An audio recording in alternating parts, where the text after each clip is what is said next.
بسم اللہ الرحمن الرحیم۔ پہلے طبقے کے میراث کے مسائل۔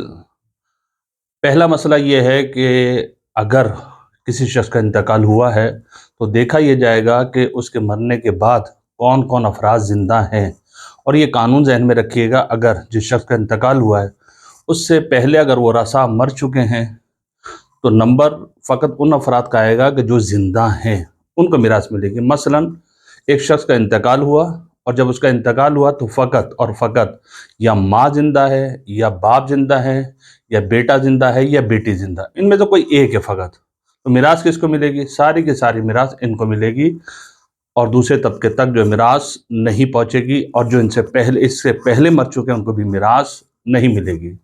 اور ساتھ ساتھ ایک اور مسئلہ وہ یہ کہ اگر ایک بیٹا ہے اور ایک بیٹی زندہ ہے تو میراث کیسے تقسیم ہوگی؟ مثلا وہ 60 روپے چھوڑ کر گیا ہے تو اس میں سے 40 روپے بیٹے کو ملیں گے اور 20 روپے بیٹی کو ملیں گے۔